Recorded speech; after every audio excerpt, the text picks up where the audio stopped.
pour commencer, est-ce que vous pouvez revenir sur la façon dont vous avez recruté ces personnes? Parce qu'il y a tellement de métiers, de professions différentes, c'est un peu, on se pose la question. Oui, alors on était à un festival, on a fermé les portes à clé. Bon, désolé pour vous, on repart l'année prochaine. Non, vous avez fermé, cool, merci. Non, c'est vrai que c'est un peu un défi parce que vous l'avez vu, c'est vraiment des personnes qui viennent de toutes les situations socio-professionnelles. C'était vraiment le but. Donc on a passé des annonces et on a eu des centaines, des milliers de candidatures et qui nous a permis de vraiment faire une sélection qui correspondait à nos besoins, à savoir qui correspondent à nos critères de recherche. On a toujours des critères d'inclusion quand on fait une étude scientifique, on pourra en parler. Et puis ensuite, qui correspond aussi à, alors sur 20 personnes, hein, on est bien d'accord que c'est un tout petit groupe dans un sens, mais quand même à avoir une représentativité de ce qu'on représente en tant que peuple, que nation, avec différentes personnes qui viennent de tous les horizons, de tous les milieux, de tous les systèmes éducatifs, des gens sportifs, pas sportifs, des gens qui ont fait des longues années d'études, des gens qui ont arrêté les études très tôt, des gens qui font des métiers divers. Et vraiment, le seul critère qui était indispensable, c'est la parité absolue. Ça fait partie de nos critères de recherche. Donc voilà, on constitue un groupe comme ça, et on ne prend pas que des gens qui sont... qui nous ressemblent ou qui vont nous convenir. On prend des gens qui sont égoïstes ou au contraire chefs scouts qui adorent le groupe et à voir lequel est le plus intéressant sur un terrain. Des gens qui sont plutôt solitaires, des gens qui sont plutôt très collectifs. Voilà, on essaie d'avoir cette représentativité parce que ce serait trop facile de prendre que des gens qui sont amicaux et qui adorent les gens, quoi. Alors, on a vibré, on a eu peur, on a été dégoûté, on a rigolé. Je suis sûre que vous avez tous plein de questions là en tête. Profitez-en. Ne soyez... Ah, tout là-haut, je vois une main se lever, au fond. Et juste là aussi, si je me juste là. Alors, pendant que la course au micro continue, voilà, c'est vrai que cette notion de sélection, elle est importante, elle est le biais scientifique aussi, hein, forcément, c'est-à-dire qu'on sélectionne des gens volontaires. Ce qui n'est pas le cas si une personne subit une condition nouvelle. Cela dit, comme on part 40 jours dans chaque territoire et qu'il y a quand même pas mal d'événements qui se passent, c'est souvent ce que je dis parce que ça m'est vraiment arrivé dans une mission, c'est-à-dire que quand vous vous retrouvez face à un ours polaire à 10 mètres, vous ne vous posez plus la question si vous étiez sélectionné ou pas. Donc en fait, on est quand même dans des situations où on est obligé d'aller se confronter à soi-même et à ce qu'on est, donc c'est intéressant de travailler sur des durées assez longues. Je vous laisse poser votre question. Oui, bonjour, merci. Deux petites questions rapides. Déjà, comment avez-vous choisi l'ordre des 3 séjours? Est-ce que ça a eu un impact? Et deuxième question aussi, alors sauf erreur de ma part, tous les participants étaient français ou en tout cas francophones. Est-ce que ça représentait un biais pour l'étude scientifique ou est-ce que c'est quelque chose que vous avez suggéré particulièrement? Merci. Oui, alors l'ordre des milieux, il y aura une question ici, mais je t'ai vu, on t'oubliera pas. L'ordre des milieux, alors c'est quelque chose que c'est beaucoup posé comme question. La réalité, il faut quand même le dire, c'est que c'est pas nous qui l'avons choisi. C'est que vous l'avez vu, hein, c'est une mission qui a mis un petit peu de temps à monter, qui a eu pas mal de contraintes, qui a été confrontée à des situations géopolitiques et de santé publique complexes. À un moment donné, on a dû aussi accepter que pour pouvoir le faire, il fallait qu'on aille là où c'était possible, au moment où c'était possible. Et ça s'est fait comme ça. Après, je suis très content qu'on ait fini par le dernier milieu, qui est la partie chaude, sèche, dans le désert d'Arabie, parce que c'est celle qui va nous concerner le plus dans le futur. Et on y est arrivé avec la fatigue des premiers milieux, ce qui était intéressant pour nous, parce que ce qui va se passer possiblement, même assez certainement dans le futur, c'est des vagues successives de contraintes, grande chaleur, grande précipitation, grande sécheresse, grande chaleur, et ainsi de suite, qui vont donc fatiguer les corps et les esprits. Au moment où on aura à faire face à une condition nouvelle, on ne sera pas forcément en pleine forme et tout ira bien. Donc on a pu étudier aussi cette condition de succession de changements qui nous intéresse beaucoup, parce que je dirais que dans une société, quasiment presque tout le monde s'adapte à une situation nouvelle, mais c'est beaucoup plus difficile de s'adapter à une situation alors qu'on est encore en train d'essayer de s'adapter à la dernière, puis qu'on est déjà en train de devoir réfléchir à la suivante, et c'est ça qui crée la complexité. Donc c'était intéressant pour ça. La deuxième question qui était, excusez-moi... sur l'origine enfin, alors sur l'origine, oui. Ouais. Alors il se trouve qu'au moment où on monte ce projet, on ne peut pas vraiment recruter international parce qu'il y a encore toute la situation Covid qui est en cours. Et c'est vrai qu'on essaie de se concentrer sur des personnes déjà... Alors il fallait une langue commune, ça c'est sûr. Donc ça aurait pu être l'anglais. Sur celle-là, on a choisi le français parce que la plupart des gens parlaient français. Puis en fait, on a recruté après que des gens qui parlaient français, ce qui fait que ça s'est limité à la France, la Suisse, l'Allemagne, l'Italie, un peu la Belgique en termes de sélection. Et voilà. Après, c'est sûr que c'est déjà assez complexe en fait d'étudier un groupe humain dans son fonctionnement lorsque tout le monde a à peu près la même culture initiale. Si en plus on rajoute en fait des différences sociales profondes, parce que vous avez des personnes qui viennent du monde entier dans un seul groupe comme ça rend une complexité encore plus grande. Et il ne faut pas oublier que ce genre d'études, ça paraît tout bête, hein, mais c'est quand même des premières. C'est-à-dire qu'on part de rien, on fait le système basal, là, on essaie justement de comprendre déjà un certain nombre de choses. Et de ça, on va pouvoir aller beaucoup plus loin. La prochaine mission, par exemple, sera une mission internationale qui va être basée sur des groupes beaucoup plus complexes. Voilà. Alors, il y avait une question ici. Après, une oui. là-bas. Est-ce que vous avez fait les 3 traversées d'un coup ou vous les avez fait Alors, c'est une bonne question. On les a fait pas vraiment d'un coup. C'est-à-dire que, en fait, le principe de la mission, c'était 40 jours dans le territoire, dans un milieu, par exemple l'Amazonie. Ensuite, on passait 30 jours d'attente. Parce que pendant ces 30 jours, on avait plein d'études scientifiques à faire, puis il fallait quand même un tout petit peu reposer les corps et les esprits. Puis on repartait 40 jours. Donc c'était vraiment 40 jours sur le terrain, 30 jours de repos, 40 jours, 30 jours de repos et 40 jours enfin. Et ça, c'est intéressant parce que dans nos études, on voit qu'à peu près, je mets beaucoup de guillemets parce que c'est très humain dépendant, il faut 30 jours pour se reposer d'une condition qui a été très impactante pour le corps. Les sous-mariniers, par exemple, quand on fait des études sur les sous-mariniers, c'est intéressant parce que là, on peut paramétrer chaque contexte.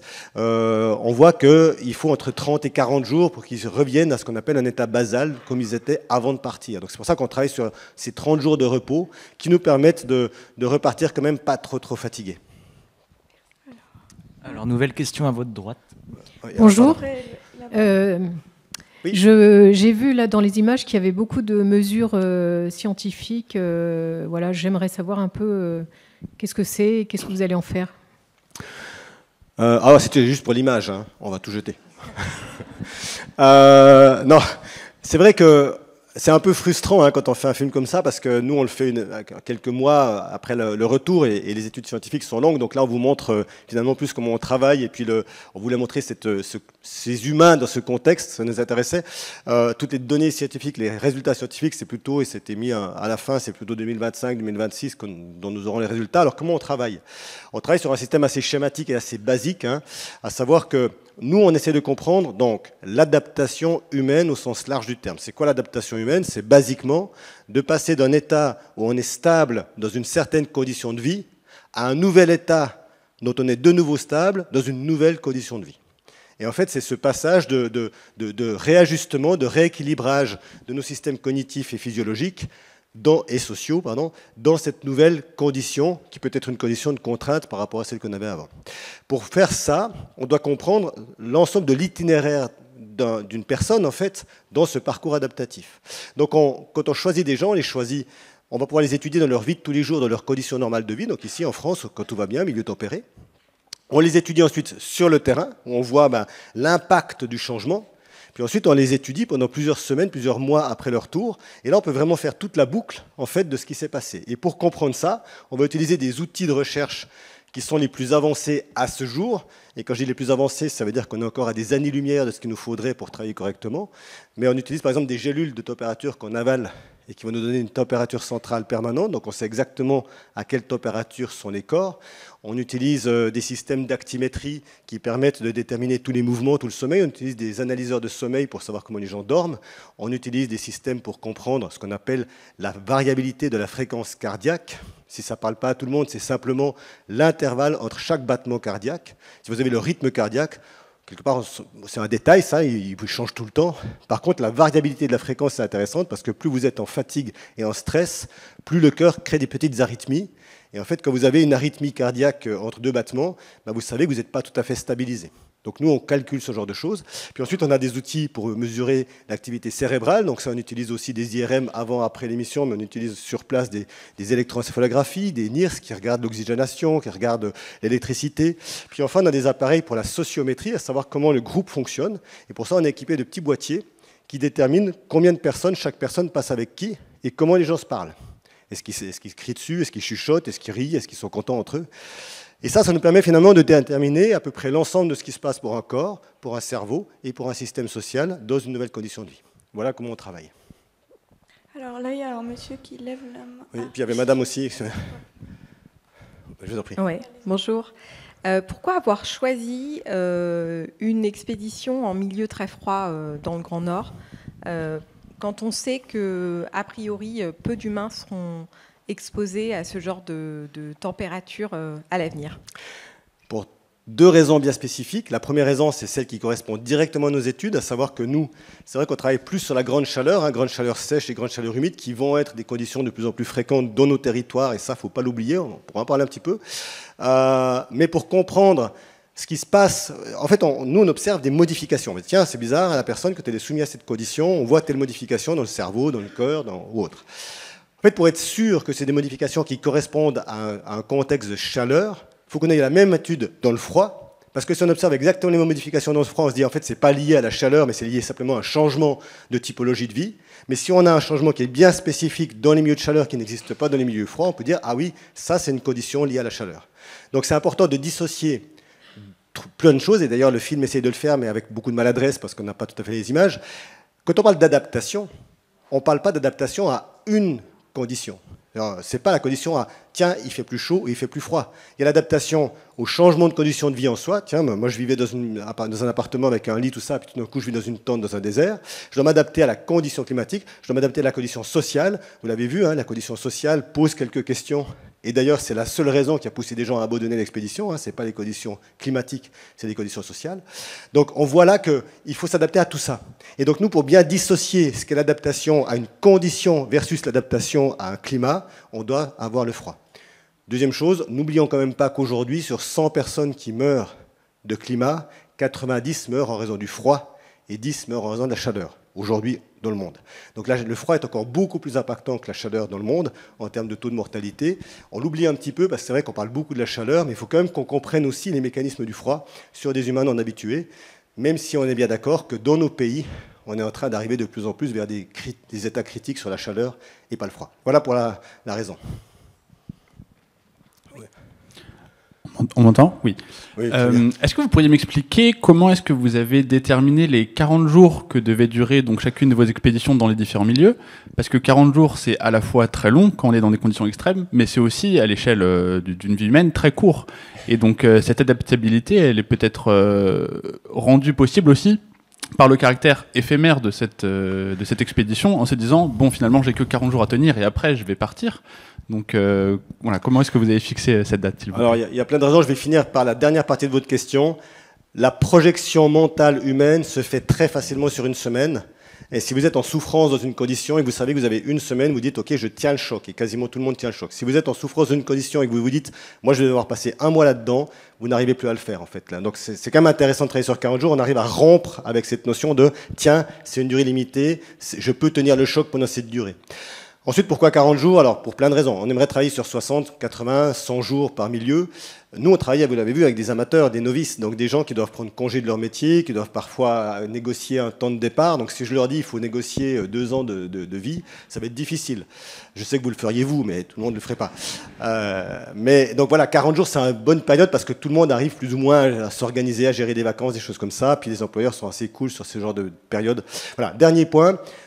Tout simplement parce que dans nos études qu'on fait de plus en plus, nous et d'autres, avec des laboratoires avec qui on travaille, on a vraiment vu qu'une personne, quand elle commence son schéma adaptatif, il faut environ 36 jours. Et c'est assez régulier chez un humain. Alors que je dis bien quand on commence son schéma adaptatif, et si vous avez été... On va faire après, il y aura un quiz à la fin. Mais, parce qu'il a été dit plusieurs fois un mot qui est fondamental par plusieurs équipières et équipiers différemment dans le film. Le plus dur, c'est l'acceptation de la nouvelle condition. Et en fait, le parcours adaptatif chez un humain ne commence pas tant qu'on n'a pas accepté qu'on est dans une nouvelle condition. Et accepter, ça veut dire qu'on arrête de considérer qu'il est un ailleurs qui serait plus intéressant que le présent. À chaque fois qu'on dit « Ah, mais mince, j'aurais mieux aimé avoir ça, moi je suis ici, mais tiens, si je compare à un autre endroit », tout ça, c'est des freins à l'acceptation et donc à l'adaptation. Donc une fois qu'on a commencé ce schéma adaptatif, qu'on a accepté « Ok, ça c'est la condition dans laquelle je suis, je dois faire avec », alors je commence ce parcours, c'est environ 36 jours. C'est pour ça que 40 jours, c'est intéressant. Dernier point, si on regarde les textes qui ont fondé les sociétés humaines, que ce soit la Bible, le Bhagavad Gita, l'Atharou zoroastrien, le Talmud et autres, tous ces textes posent l'idée que 40 jours est un temps de transformation pour un humain. C'est le déluge, c'est la traversée du désert, c'est les 40 jours dans la grotte de Mahomet, c'est les 40 jours de lutte contre le bien et le mal de Bouddha. Bref, 40 jours étaient déterminés par plein de sociétés différentes qui ne se connaissaient pas comme un temps de transformation. Et on se dit que si nos ancêtres avaient déjà compris cette notion que 40 jours était un temps important, ce n'était pas illogique de travailler sur une même période. On voit bien qu'il est complètement adapté quand il a ses vers dans la tête, ça me paraît. Ouais, bah, alors typiquement, vous avez une personne là qui est extrêmement intéressante, parce que clairement, il n'est absolument pas fait pour les milieux dans lesquels on l'emmène, et pourtant il fait partie de ces rares personnes, il y a environ 10% de la population qui est comme ça, qui a ce qu'on appelle une acceptation immédiate. C'est une personne qui ne compare jamais sa situation à une situation différenciée. Quand Mehdi, qui est la personne en question, se trouve dans une nouvelle condition, il prend la condition comme elle est, puis il travaille autour. Et c'est vrai qu'il est beaucoup moins impacté du coup par ce qui se passe, parce qu'il a cette acceptation qui est très rapide, contrairement à d'autres qui, jusqu'au bout des 40 jours, ne sont toujours pas dans l'acceptation. Alors, ici. Merci beaucoup. Justement, j'ai une question par rapport à Mehdi et Alexis. Le premier Alexis, je crois qu'il y en avait deux. Ouais. On a mis des pièges comme ça, c'était pour voir si vous... Voilà. Le premier Alexis, en fait, quand on avait sa première interview, il était très directement en mode je m'en fous, je verrai ce qui va se passer, très dans l'acceptation directement. Et sur les schémas que vous avez mis après, il y avait toujours cette période un petit peu d'apathie, puis d'émerveillement. Je voulais voir si ce type de profil-là avait ressenti tout ça aussi, ou était potentiellement directement dans l'apathie, ou pas du tout. Non. Alors, c'est pas parce qu'on dit, j'ai vu de la lumière, je suis rentré, je ne savais pas pourquoi, qu'on est bien adapté, on est dans l'acceptation. Ça, c'est deux choses bien différentes, mais ce serait trop complexe. Sur le schéma adaptatif, oui, il est ressenti, il est systémique, et ça, on l'a démontré pour toute situation d'adaptation. Simplement, il est ressenti avec une intensité différente. Donc, en fait, il y a vraiment le schéma adaptatif passe par 4 étapes fondamentales qu'on vit tous à des moments différents par rapport à des conditions de transformation de nos vies, qui est d'abord, encore une fois, l'acceptation. Je suis dans une nouvelle condition et je dois le prendre comme elle est. Et ça, encore une fois, c'est très, très complexe. Je vous donne, je vais vous prendre un autre exemple. L'an dernier, on a présenté un film qui s'appelle Deep Time, où je me suis mis avec 15 personnes pendant 40 jours dans une grotte. Ce qui était intéressant, parce que là, on avait vraiment une capacité d'utiliser le groupe de manière extrêmement spécifique, puisque tout le monde était au même endroit. Pendant les 10 premiers jours réels, vous avez la plupart des gens qui sont tout le temps en train de se dire quelle heure il est dehors. Qu'est-ce que font les gens dehors? Et en fait, tant que vous êtes dans cette logique-là, vous ne commencez pas votre schéma adaptatif. Une fois que vous avez dit, OK, maintenant c'est ça, j'ai plus de, là, en l'occurrence, on n'a plus de montre, on n'a plus de soleil, on doit créer un nouveau système de vie, vous allez rentrer dans 3 phases fondamentales qui sont toujours vraies, y compris quand vous êtes dans une souffrance ou quand vous avez un tsunami qui vous tombe dessus. Vous n'avez pas choisi cette condition, mais il y a ce qu'on appelle une phase d'intérêt, qui est une phase où vous allez regarder la nouvelle condition pour essayer de la comprendre, tout simplement. Qu'est-ce qui s'est passé autour de moi? Qu'est-ce qui se passe là? Qui sont les gens avec qui je suis? Qu'est-ce que je dois apprendre? Quelles sont les nouvelles conditions? Pourquoi j'ai mal à ce moment-là? Et comment je fais pour avoir moins mal? Enfin bref, tout ça, c'est ce qu'on appelle la phase d'intérêt, qui demande à notre cerveau une quantité énorme de fonctionnement et d'énergie. Beaucoup d'appels, beaucoup de glucose, beaucoup d'oxygène. Le cerveau travaille comme un fou. Il commence sa neurogenèse, donc il commence à dire, j'ai plus assez d'éléments pour fonctionner dans cette condition, je vais devoir créer quelque chose de nouveau, mais je ne sais pas encore comment. Et ça crée une fatigue profonde au cerveau qui va faire tomber dans la phase d'apathie. Mais attention, la phase d'apathie, ce n'est pas une phase de dépression ou d'abandon.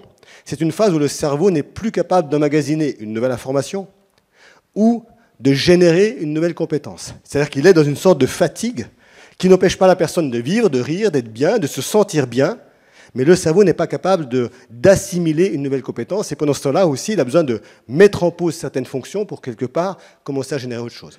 Et ensuite, vous allez devoir arriver à la phase de construction. Vous allez cette fois reconstruire, et ce qui va commencer à transformer de manière profonde des systèmes synaptiques, voire neuronaux. Et ça, c'est la phase de reconstruction. Et pour que cette phase de reconstruction commence, il faut effectivement qu'il y ait un émerveillement, une épiphanie, quelque chose qui est un déclencheur, qui va vous redonner envie de vous intéresser à votre futur. Et ça, c'est vraiment, ces étapes-là sont indispensables. Mais quand vous êtes dans la vie de tous les jours, on ne les ressent pas. Là, personne ne se dit, ah tiens, en ce moment, je suis dans l'apathie. Mais par contre, si on en a conscience, on est capable, en tout cas, par exemple, si on est en responsabilité de personnes, si on est en responsabilité dans ces équipes professionnelles, à l'école, si on a des enfants, on est capable de voir certains moments où la personne ne peut plus recevoir de nouvelles. Vous lui balancez des informations, la personne vous regarde, ouais. Et voilà, vous pourrez continuer de lui donner de l'info, d'ailleurs, vous avez peut-être déjà vu, hein. Vous pouvez balancer toutes les infos que vous voulez à une personne, ça ne va rien changer, parce que la personne ne peut plus recevoir cette information. Et elle va pouvoir recommencer à recevoir cette information à un moment précis, qui est cette fameuse épiphanie ou émerveillement, qui est un moment d'émotion. Et c'est là qu'on arrive à quelque chose qui est fondamental dans notre futur. C'est qu'on ne peut pas entamer un processus de transformation profond, comportemental ou biologique dans le cerveau, qui n'est pas basé sur une émotion ressentie. Mais ça, il faut l'entendre. C'est fondamental. Ça veut dire que quand on vous dit tout ce qu'on entend sur le climat, sur les problèmes environnementaux, sur ça, qui sont vrais, ça ne fait pas changer quelqu'un parce qu'il n'y a pas d'émotion ressentie qui est liée. On va même plus loin, et ça c'est la deuxième chose embêtante et pourtant structurellement non négociable par le cerveau. Si au moment où je commence à avoir cette émotion, je n'ai pas l'idée d'un futur qui me paraît plus intéressant que le présent dans lequel je suis, le cerveau fait un calcul simple, je dois faire un effort qui va me coûter pour créer quelque chose qui sera moins bien. Le cerveau ne le fait pas. Et il n'avance pas. Donc ça veut dire qu'on doit non seulement générer cette émotion qui va pousser à la volonté de, et avoir une projection possible du futur qui donne envie de se battre. Si ces deux conditions ne sont pas remplies, vous ne faites pas changer les gens. Et ça, je crois que c'est vraiment quelque chose qu'on doit intégrer toutes et tous, parce que dans l'enjeu qu'on a, qui est extrêmement puissant par rapport à notre futur, il ne faut pas qu'on se trompe de message à faire passer aux personnes qu'on veut convaincre. Ce n'est pas l'information qui les convaincra, c'est ce que vous leur provoquerez comme émotion qui les convaincra. J'ai une question. Merci. Alors, il y a monsieur avec un micro là-bas. Oui, bonjour Christian. Déjà bravo pour vos expériences. Hein. Merci. Je vous ai suivi dans la grotte de Lombrive. Ah, je ne vous ai pas vu pourtant. Non, c'est mon pays natif, hein, c'est pour ça. J'avais l'impression qu'à la sortie de la grotte, les gens ils étaient déphasés. Il y a des gens qui pensaient avoir passé 15 jours et d'autres 70 jours. Et là, à la fin de votre reportage, j'avais l'impression que les gens ils étaient beaucoup plus ouverts, ils avaient l'air beaucoup moins fatigués. Et ma dernière question, c'était, dans les 3 expériences, laquelle était la plus difficile pour votre groupe ou la moins adaptative ? Alors, première question, oui, vous avez raison, quand on a fait l'étude dans la grotte, on était hors du temps, hors d'un système temporel, donc en fait, les gens se sont complètement déphasés par rapport à la normalité qu'on connaît tous les jours de 24 heures, et ce déphasage fait qu'on a, nous, l'impression d'avoir vécu entre 24 et 30 jours, ça dépend des personnes, au lieu des 40 jours que vous avez vécu à l'extérieur. Donc quand on est nous chercher pour nous dire « l'expérience est terminée », nous, on était sidérés, parce que dans nos têtes, on était au 30e jour. Et donc, il y a un décalage profond. On a montré avec cette expérience que le système circadien tel qu'il est donné sur les systèmes 24 heures n'est pas du tout biologiquement correct par rapport à un groupe. Chacun et chacune, malheureusement ou heureusement, a un système de compréhension temporelle qui est totalement différent d'une personne à l'autre. Et ce qui explique entre autres pourquoi parfois on a un peu de mal à se comprendre dans différents moments de la journée. Donc c'est vrai que quand on sort de la grotte, on est déphasé. Il va falloir des semaines pour qu'on arrive à se réajuster par rapport à cette normalité, entre guillemets, qui est la nôtre du cycle de 24 heures. Donc il y a de la tristesse, il y a de la peur de sortir, il y a de la non-envie. Les gens étaient très bien dans la grotte, pour d'autres raisons dont on n'a peut-être pas le temps de parler aujourd'hui. Quant aux 3 milieux, oui, ces milieux nous ont fatigués physiquement, mais par contre, ils ne nous ont pas forcément mis dans cette même situation de déphasage, puisqu'on était quand même toujours avec le système de lumière et de soleil et autres, et que le groupe a fonctionné dans des conditions qui étaient différentes à chaque fois. Donc ça veut dire aussi que sur 20 humains, vous avez des personnes qui vont avoir très bien vécu l'Amazonie ou la Laponie, et qui vont vivre très mal le désert chaud, ou vice-versa, des gens qui ont vécu la Laponie comme si de rien n'était, mais qui vont être en souffrance totale dans le 3e milieu. Donc en fait, chaque personne a des conditions différentes de survie. Cela dit, le milieu chaud, sec, est de loin le milieu qui pose le plus de problèmes à un groupe humain, parce que c'est celui qui va dégrader le plus les fonctions cognitives. Et ça, c'est un point fondamental, c'est que lorsque vous avez très chaud, qu'est-ce qui se passe dans votre corps?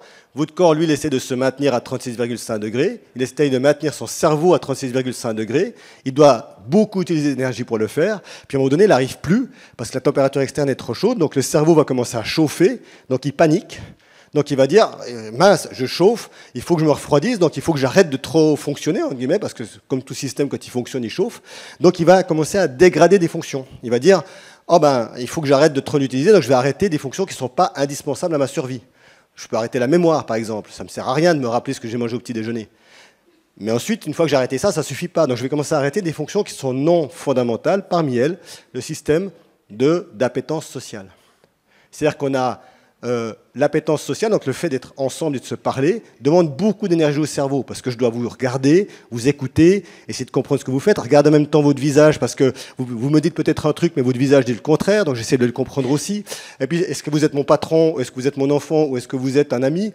Donc là encore, c'est des différentes notions, et tout ça, c'est beaucoup d'énergie pour le cerveau, et il se dit, en fait, ça, c'est plus très important, j'oublie.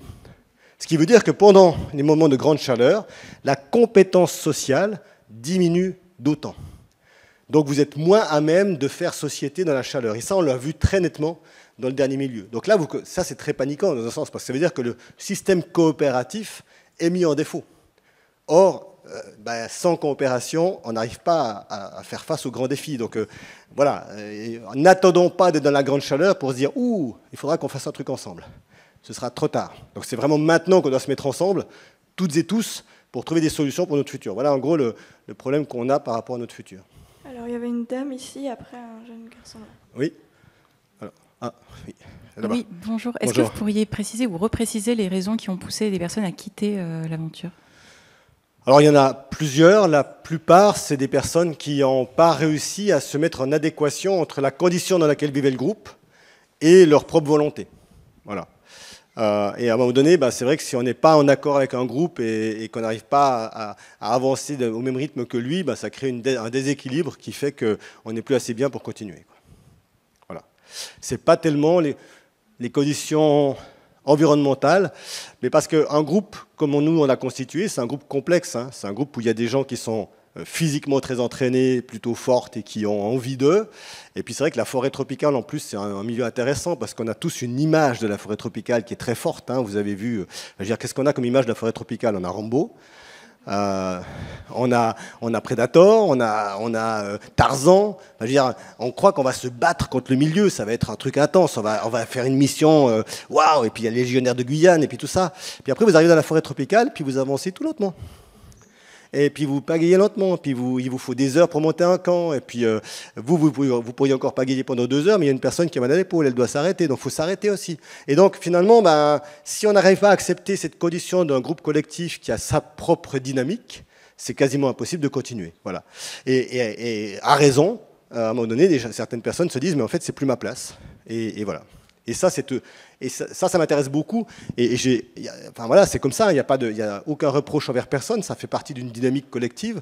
Il y a aussi le fait que l'adaptation est facile à projeter par rapport à une condition d'environnement. On dit, tiens, je vais partir en montagne, ou je vais partir en forêt, ou je vais partir là. Qu'est-ce qui va se passer? J'aurai chaud, j'aurai froid, tout ça. Par contre, personne quasiment ne projette l'adaptation au milieu culturel, à la collectivité.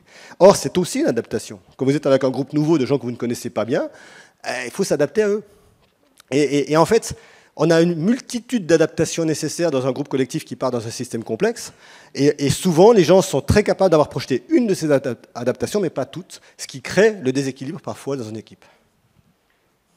Alors, ici, oui, madame. Pardon. Ensuite. Oui, d'accord. Est-ce que ça aurait été intéressant d'avoir des enfants dans l'expérience? Alors, ce serait intéressant d'avoir des enfants dans l'expérience. La question est très bonne. Malheureusement. Un candidat. Candidat, alors. Malheureusement, d'abord, si je dis à tes parents, écoute, on va partir pendant 40 jours dans la forêt tropicale, vous n'aurez pas de contact pendant 40 jours, tout va bien se passer. Je sais pas, demande à ta maman. Non, mais je rigole. Je rigole parce que la question est très bonne. J'adorerais avoir des familles, par exemple. J'adorerais avoir des enfants parce que quand il y a un problème dans la vie, s'il y a un jour un tsunami, il y a des familles entières, dont des enfants. Alors nous, pour 2 raisons, on ne prend pas d'enfants. La première raison, c'est qu'on n'a pas le droit légalement. Nous, on est un groupe de recherche sur des personnes en bonne santé physique et mentale qui n'avons pas la validation de travailler sur des enfants. Et j'aurais jamais l'occasion. Personne ne m'autorisera jamais à prendre des enfants dans un milieu comme ça. Ça fait partie de l'éthique scientifique qu'on doit respecter. La deuxième raison, c'est qu'on prend des gens à partir de 25 ans. Non pas parce qu'on n'aime pas les personnes plus jeunes, mais parce que le système cognitif, le groupement neuronal a fini de se développer à 25 ans. Donc vous avez fini de structurer votre cerveau à 25 ans, puis après, vous allez entamer les processus plutôt de plasticité cérébrale qui vont vous amener à pouvoir changer, mais ce ne sera plus la structure cérébrale qui va changer. Et ça, c'est important parce que ça veut dire que nous, on veut pouvoir dissocier, discriminer, comme on dit, ce qui est vraiment de l'adaptation de plasticité cognitive et non pas quelque chose qui pourrait dire, en fait, c'est juste le cerveau qui continue de se développer dans son contexte de normalité. Voilà pourquoi on ne prend pas des gens en dessous de 25 ans. D'accord. Ma question est exactement inverse. Vous considérez que les personnes de la tranche... Au-delà de 50 ans, voilà, on prend. Exactement. 50 ans, elle est foutue ou qu'elle peut s'adapter? Complètement. D'ailleurs, nous, on essaie de déposer un amendement pour dire qu'on doit supprimer tous les gens au-dessus de 50 ans, hein, c'est fini. Non, c'est malheureusement aussi des raisons légales. C'est que. Alors, est-ce qu'il y a des gens qui bossent dans les assurances dans la salle? Vous pouvez lever la main. Parce que vous n'avez aucune assurance qui accepte d'assurer des personnes dans les conditions que nous, on a au-dessus de 50 ans. Voilà. C'est même pas, donc il ne se pose même pas la question. Il y a des gens de 45 ans qui ont un cœur beaucoup plus fragile qu'une personne de 60 ans. Mais la question n'est pas là. C'est comme pour la vignette de Paris pour le critère. C'est totalement inobjectif. On a déterminé un critère qui est aberrant et on dit que c'est le bon. Voilà. C'est le même problème. Donc on essaye de travailler avec des personnes plus âgées. On va pouvoir le faire. Mais simplement, on ne va pas faire certaines études, on ne va pas faire d'IRM par exemple, parce que c'est entre autres une des raisons de difficulté.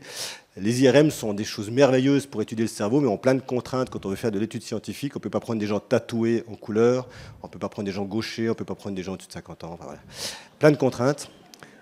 Mais soyez contentes, hein, parce que maintenant on prend des femmes. Non mais, je dis ça en rigolant, mais jusqu'aux années 90, l'ensemble des études étaient menées sur des mâles blancs caucasiens. Je veux dire. Donc on a quand même progressé. Voilà. Oui. Alors bonjour Christian. Alors j'ai retenu que les grandes leçons de l'expédition, c'était d'une part que la chaleur détériorait l'appétence sociale. Il y avait un repli sur soi-même par souci d'énergie cognitive. Et de l'autre côté, tu mentionnes à la fin du reportage que c'est la solidarité, la coopération qui vous avait maintenu tous en bonne santé jusqu'à la fin des 3 expéditions, et bravo pour ça. Et du coup, ma question, c'est quel est votre secret? Comment avez-vous maintenu la coopération malgré la chaleur? On leur avait dit que s'ils ne coopéraient pas jusqu'au bout, ils les abandonnaient dans le désert. Donc, ils ont continué, quoi. Non, c'est pas simple. C'est-à-dire que le groupe, c'est un groupe d'humains, avec des humains qui ne s'aiment pas tous, hein, on l'a vu, des gens qui ne m'aiment pas moi forcément, d'ailleurs, en tant que leader. Moi, je les aime pas tous non plus, et ils ne s'aiment pas tous entre eux. Voilà, la seule question, c'est comment est-ce qu'on permet de réaliser qu'effectivement, dans des conditions de changement profondes, si on ne s'y met pas toutes et tous ensemble, il n'y a aucune chance qu'aucun de nous s'en sorte. C'est vraiment ça le travail. Donc moi, je fais un gros travail là-dessus, qui commence bien avant, en général, où on va engager tout un travail, tout un questionnement sur ce que ça veut dire de devoir s'entraider. Et effectivement, ce qu'on voit, c'est que, et ça a été posé tout à l'heure, parfois des personnes n'y arrivent pas. Et ces personnes sont en difficulté par rapport au groupe parce qu'elles ne comprennent pas cet intérêt-là. Donc en fait, à un moment donné, c'est un équilibre entre montrer aux gens, et ce qui est intéressant dans ces milieux, c'est qu'ils sont quand même assez poussés pour que quand même une personne qui serait seule réalise qu'elle n'a pas de chance en fait. Et donc, comme on réalise très vite que tout seul on n'y arrivera pas, on a quand même cette volonté. Donc moi, quand une personne me met en difficulté par rapport à cette notion de coopération, généralement je lui propose de prendre le lead d'un groupe. Et je la mets responsable. Moi, j'ai des sous-groupes, hein, j'ai 5 sous-groupes qui sont chacun leadés par une personne, qui est un peu mon référent. Et quand une personne n'y arrive plus, je la mets en responsabilité de ce groupe. Et là, ça change tout, parce que tout d'un coup, on réalise que ce groupe, si je ne m'en occupe pas, il va avoir des difficultés. Puis en fait, on crée une dynamique qui est assez intéressante. Est-ce que cette cohésion aurait pu rester possible sans leader? Absolument pas.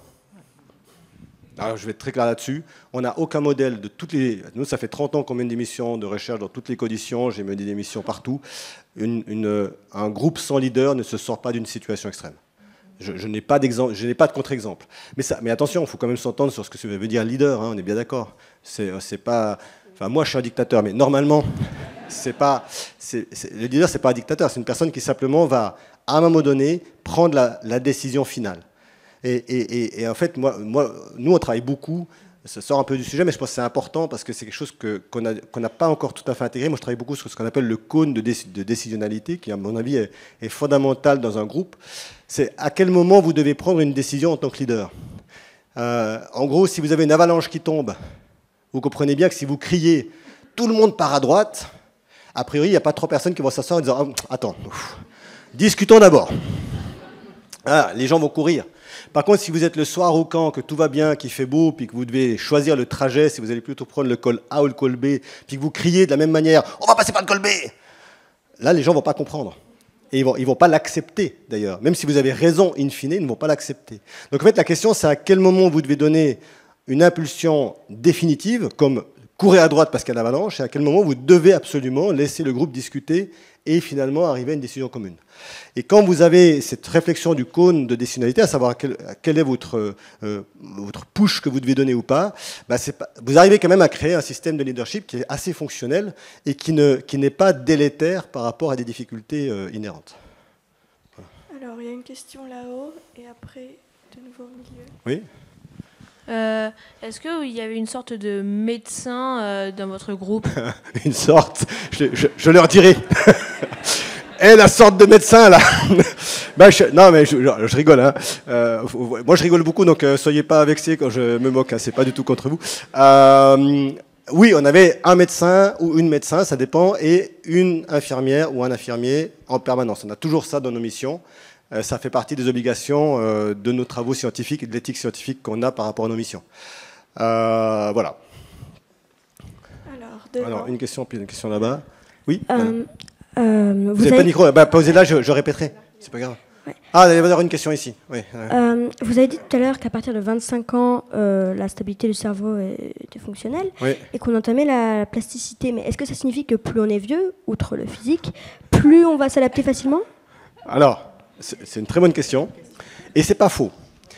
Je reprécise effectivement ça parce que c'est important. Je pense que vous avez tous conscience de la différence entre la construction cognitive et la plasticité, mais je vais, pour bien préciser, pour que ce soit simple pour tout le monde, en fait, jusqu'à 25 ans, à peu près, hein, c'est toujours pareil, est-ce que c'est 23 ans, 27 ans, ça dépend des gens, mais jusqu'à 25 ans, on va construire la structure cérébrale. C'est-à-dire que l'ensemble des structures dans le cerveau se constituent et se figent, se finalisent. Et c'est vrai que celles-là ne vont plus bouger, c'est la maison. Votre maison, une fois que vous avez construit les murs, vous ne la changez pas toutes les 5 minutes. Et c'est pour ça d'ailleurs que pendant très longtemps, on a pensé que le cerveau ne pouvait plus se transformer avant 25 ans, voire se dégrader, parce qu'effectivement, une fois que c'était figé, on ne pouvait plus rien faire. En revanche, ce que maintenant on sait, c'est que de 25 ans à la fin de la vie d'une personne, elle va pouvoir réaménager sa maison. Elle va pouvoir changer les meubles, bouger des choses, mettre un tapis bleu plutôt qu'un tapis rouge, et ainsi de suite. Et ça, c'est ce qu'on appelle la plasticité. Donc la structure cérébrale, la maison ne change pas, mais l'intérieur de ce que vous avez peut évoluer. C'est ça la différence. Et cette plasticité-là, elle va durer toute la vie. Et il n'y a pas d'âge pour avoir de la plasticité. Alors elle va être remise en question par un certain nombre de contraintes, notamment des maladies. Alzheimer ou des maladies neurodégénératives vont créer un problème sur cette plasticité cérébrale. Mais si on n'a pas ces maladies et qu'on continue, et ça j'insiste là-dessus parce que c'est fondamental, c'est même la base de notre plasticité, de faire des choses nouvelles. Pourquoi, dans les années 70-80, on a observé avec les premiers IRM qui sortaient, des premiers IRM neurocognitifs qui arrivent dans les années 80, que, bon sang, le cerveau ne cesse de se dégrader à partir d'un certain âge et accélère à partir de 40 ans. Réfléchissez à comment vivaient les gens dans les années 60-70 pour la plupart, hein, c'était pas vrai pour tous, mais pour la plupart. On finissait ses études, on entrait dans un métier, et parfois on restait toute sa vie dans le même métier, dans la même entreprise, et puis on ne changeait pas voilà, on avait une vie qui était bien rangée, tout allait bien. C'est pas vrai pour tout le monde, mais c'était vrai pour une catégorie de gens qui allaient passer les IRM, parce que c'était eux qu'on comprenait. Eh bien, forcément, si vous ne faites pas des choses nouvelles, si vous ne vous intéressez pas à des choses différentes, si vous n'allez pas de temps en temps voir ailleurs ce qui se passe, votre cerveau n'a pas besoin de changer. Pourquoi il ferait l'effort de se transformer alors que vous allez faire exactement la même chose demain? Ça ne sert à rien. Donc encore une fois, comme le cerveau fait toujours un calcul coût-bénéfice du changement, faire un coût de changement pour un bénéfice qui est nul, je ne le fais pas. Donc maintenant, on sait qu'une personne qui continue de s'intéresser, de lire, de faire du sport, de bouger, d'aller voir des choses différentes et ainsi de suite, va continuer toute sa vie, y compris à 70 ans, et plus tard, de faire de la neurogénèse. Donc ça, c'est vraiment à retenir, parce que chaque fois que vous faites une chose nouvelle, vous améliorez votre cerveau. Voilà. Excusez-moi, je ne sais plus où on est. Et ensuite. Oui, merci beaucoup. Tout à l'heure, vous avez parlé de quelque chose de très important, c'était l'émotion qui va être générative d'un changement ou d'une adaptation ou d'une vision positive sur ce que je vais faire. Le futur va être positif, et alors que finalement, ma situation actuelle n'est pas acceptable. Est-ce qu'il y a des civilisations, des pays qui gèrent mieux ce passage? Je fais référence un peu à une conférence d'hier où, en fait, je suis partie avant la fin, mais où on avait le constat que malheureusement les politiques français actuellement n'ont peut-être pas ce genre d'émotion. Je fais le lien entre les choses. Non, mais je ne parle pas que de la France. Le but n'est pas de faire de la politique ici, hein, bien sûr, mais c'est de te dire, est-ce qu'il y a des civilisations qui gèrent mieux ce passage et qui pourront mieux s'adapter justement à ce qui nous arrive? Alors ça, c'est la première question. Et les deux autres questions, c'est est-ce que votre film est disponible quelque part pour ceux qui n'ont pas pu être ici? Et la conférence enregistrée, parce que tout ce que vous dites, voilà, il n'y a pas que le film, il y a tout ce que vous dites. Merci. Alors, bon courage. Je me pose. Hein. Alors, le film, il commence sa carrière, donc il va passer dans des festivals, et une fois qu'il aura fini ça, dans une année ou 2 années et demie, on le mettra sur YouTube, comme on a fait déjà pour Deep Time, que vous pouvez tous trouver sur YouTube. C'est une petite publicité. Voilà, donc il n'est pas disponible aujourd'hui à quiconque qui ne serait pas dans un festival où il est sélectionné. Ensuite, concernant les notions premières, comment répondre à ça? Il y a des nations, il y a des populations qui ont généré à des moments de leur histoire des compétences de projection mentale extraordinaires. Je ne connais pas, mais je ne connais pas tout, et évidemment il y a beaucoup d'autres personnes qui font des études, et il faudrait qu'on fasse une méta-étude là-dessus, ce que je n'ai pas fait encore, mais ça m'intéresserait de le faire. Je ne connais pas aujourd'hui de nations qui ont su maintenir ça tout le temps, en fait. Il y a toujours à un moment donné une installation dans quelque chose qui devient un peu pérenne, y compris des peuples premiers dont on vante beaucoup, le rapport à la nature et tout ça, qui est très fort. Certains ont des compétences de projection et donc d'adaptation très fortes, d'autres beaucoup moins. Alors on ne sait pas forcément pourquoi, on ne sait pas forcément ce qui se passe. Ce qui est sûr, c'est que souvent, ça passe par quelque chose qui est effectivement pas... Malheureusement, ça passe encore trop souvent par des moments difficiles. Mais vous avez eu quelques nations qui ont montré une compétence à ça, et vous pouvez en étudier une très simplement parce qu'il y a énormément de données là-dessus, c'est le Rwanda. Le Rwanda, en 1994, subit l'un des génocides les plus terribles de l'histoire moderne. Il y en a eu d'autres, mais celui-ci est quand même assez terrifiant. 1995, le génocide se termine complètement, les derniers relents du génocide s'arrêtent. Va arriver une personne au pouvoir qui va comprendre deux choses. C'est que s'il essaye d'expliquer à sa population « Ah, vous n'avez pas été gentil, il faut vraiment s'arrêter maintenant », ça ne va pas marcher. Il doit donner autre chose. Donc il doit donner un but fondamental qui peut réunir tout le monde sans exception. Et il va baser ça sur deux choses. La première, le Rwanda, c'est un tout petit pays. Je ne sais pas si vous avez déjà été au Rwanda, c'est un pays merveilleux, tout petit, qui a une nature assez extraordinaire. Et en 1995, alors que nous, on est encore en train de se poser des questions de savoir si vraiment on va parler du climat un jour ou non dans la vie, il pose la nature et l'environnement comme la source initiale de la reconstruction. Et à partir de là, il va construire autour de ça toute sa politique. Il va changer deux choses. Il va faire trois propositions qui vont se construire sur ça. Première proposition, il faut absolument qu'on arrête de détruire notre nature. Et ça, quelque part, tout le monde est d'accord là-dessus, que c'est crado, qu'il y a du plastique partout, qu'il y a des déchets partout, puis que ça ne marche pas. Donc il va être le premier pays au monde, j'insiste là-dessus, premier pays au monde à interdire le plastique à usage unique. 98. Nous, on est encore en train de se poser la question si ça vaut la peine. Non mais, il faut quand même voir ça. On se pose encore la question aujourd'hui de savoir s'il faut interdire les touillettes, quoi. Je ne sais pas si vous voyez où on en est. Donc, lui, il est le premier pays au monde à faire ça. Deuxième chose, il dit, on doit rééquilibrer notre société. On ne peut plus fonctionner avec un système patriarcal tel qu'il a fonctionné, qui a quelque part aussi présidé à cette différenciation entre Hutu, Tutsi, Toi et les trois populations qui sont au peuple du Rwanda. Il faut qu'on équilibre. Donc, pour équilibrer, il n'y a qu'une seule solution, c'est que, tout le monde soit représenté, et de manière paritaire entre les femmes et les hommes. Premier pays au monde qui dépasse 50% de femmes au Parlement. Troisième chose, il comprend la chose fondamentale supplémentaire, c'est que tout ça ne pourra être compris par la population que si elle reçoit une éducation ad hoc. Donc il change totalement le système scolaire. Et en 5 ans, parce que le système scolaire change à l'initial et que ça remonte ensuite dans la société, et non pas le contraire, où on change l'université en pensant que ça va redescendre jusqu'au CM1, ça ne marche pas dans ce sens-là.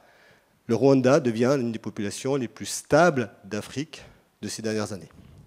Donc ça, c'est vraiment une projection mentale basée sur 3 concepts ultra forts qui vont accompagner toute la population. Alors attention, quand je dis ça, évidemment, tout n'est pas parfait, tout n'est pas rose, il y a forcément des choses qui ne vont pas bien, mais c'est quand même exemplaire d'avoir réussi à reconstruire un pays après un génocide comme ils l'ont vécu, de manière aussi structurée et structurante, parce qu'il y a cette projection d'une chose, l'environnement est la base de tout. Donc ouais, c'est super fort. Voilà, donc il y a des exemples comme ça. Alors, on va prendre Merci. une dernière question et après, malheureusement, il va falloir que on Ouais. arrête. Moi, ce serait une question, 2 questions super simples. La première, c'est quelle est ta position dans le protocole scientifique? Est-ce que tu fais vraiment partie de l'expérience ou comme tu as un biais, vu que tu connais ces éléments-là, tu es un petit peu à part? Et sinon, je voulais aussi savoir ce qui t'avait le plus surpris lors de ces 3 expéditions que tu as fait du coup en groupe. Alors, première question, moi je suis le directeur scientifique du projet. En tant que directeur scientifique du projet, je fais en sorte que tout le protocole existe et fonctionne. Cela dit, il y a beaucoup de protocoles qui ne viennent pas de moi, c'est-à-dire qu'on travaille avec une quinzaine de laboratoires, une quarantaine de chercheurs du monde entier qui chacun apporte des protocoles. Donc moi, mon rôle, c'est surtout avec mon équipe et Margot Romand-Monnier qui suit le projet au quotidien à mes côtés. Nous, notre rôle, c'est de faire en sorte que tout existe et tout soit cohérent dans le système. Donc ça veut dire que moi, je fais les mêmes études que tout le monde sur le terrain parce que il ne faut pas qu'il y ait une personne qui regarde les autres faire et qui ne fasse rien. Mais mes données sont analysées à part de simple fait que je connais la plupart des protocoles et que je sais comment ils fonctionnent. Après, il y a des données objectives sur lesquelles je n'ai pas d'influence, notamment la HRV, notamment l'actimétrie, notamment tout ça. Je n'ai pas plus de compétences que quiconque de diriger ce genre de comportement. La deuxième question. Ce qui vous a le plus surpris? Plus surpris. Je ne sais pas ce qui m'a le plus surpris. Ce qui m'a le plus surpris, c'est quelque chose qui n'a rien à voir avec tout ça, en fait. C'est de voir la persévérance, et surpris en bien, hein, c'est de voir la persévérance de personnes qu'on a sélectionnées pour certaines et certains en 2017 et qui ont accompagné le projet jusqu'en 2023. Avec tous les hauts et les bas, avec les moments où on leur disait vous allez partir, ah ben non, vous partez pas, et ce tout le temps, enfin je veux dire jusqu'au dernier moment. Enfin, c'est le projet de ma vie, c'est le projet le plus complexe qu'on a monté. Rien n'a marché dans ce projet, sauf une fois qu'on était sur le terrain. Mais vraiment, il n'y a pas d'autre terme. D'habitude, c'est le terrain qui est difficile et tout le reste, on le met en place. Là, tout a été super compliqué à mettre en place. Puis une fois qu'on était sur le terrain, finalement, les choses se passaient plutôt bien. Et alors que, honnêtement, si j'avais été cohérent avec moi-même, j'aurais abandonné le projet à plein de moments. Je veux dire, entre le moment où Notre-Dame brûle et on perd le plus gros de nos partenaires, parce que, et là c'est vraiment une responsabilité de l'État, c'est que l'État décide que la défiscalisation des personnes qui donnent à Notre-Dame va être à 100% et non plus à 70% comme pour les associations de recherche comme nous. Bon, les gars, ils se disent, moi j'ai 500 000 à donner, je les donne à Notre-Dame parce que je vais récupérer 500 000. Bref, vous avez payé Notre-Dame, je vous le dis juste comme ça. Après, je n'ai pas de jugement là-dessus, c'est juste un constat. Ensuite, la Covid qui arrive et la Covid qui remet tout en cause. Et normalement, quand il y a un truc comme ça qui arrive, tu dis, le projet, on arrête. Et on va quand même continuer, et les gens restent derrière. Ensuite, la Covid s'arrête, on repart, mais vraiment, c'est aberrant. On repart au Baïkal pour préparer la mission, la guerre est déclarée, on arrête. Ensuite, on arrive quand même à monter les missions, on en monte à Loponi, ils sont tous dans le RER pour partir à l'aéroport. Quand je dois appeler tout le monde, rentrer à la maison, il y a une grève en Finlande, rien ne bouge. Et notre matériel est bloqué au port. Non mais c'est dément. Et ces gens ont continué jusqu'au bout avec une persévérance qui est étonnante. Et ça, ça me surprend, ça me rassure aussi. Ça me montre que quand on a un projet qui vaut la peine, quand on a un projet qu'on peut insuffler aux gens, quand on leur donne un exemple de ce qui peut exister demain, les gens le font et sont capables d'aller au bout d'eux-mêmes. Et ça, c'est le message qu'on doit faire passer aujourd'hui. Oui, il y a des craintes énormes pour le futur. Oui, franchement, ce qu'on voit sur la planète, moi j'en suis un des témoins, tu en es un témoin aussi, et beaucoup de gens le sont, on voit la dégradation de notre planète, on se dit c'est foutu. Mais à chaque fois qu'on dit ça, on oublie la compétence fondamentale des humains quand ils décident d'œuvrer pour une cause commune. Et notre rôle aujourd'hui, c'est pas de dire aux gens c'est foutu, puis de toute façon c'est horrible, et regardez tout ce qui se passe dans le monde, c'est de leur donner quelque chose à construire pour demain. Et si on leur donne ça aux gens, à vous, à moi, à tout le monde, la persévérance humaine telle qu'ont fait preuve ces personnes qui ont suivi ce projet jusqu'au bout, peut tout faire. Et je vous remercie de m'avoir écouté.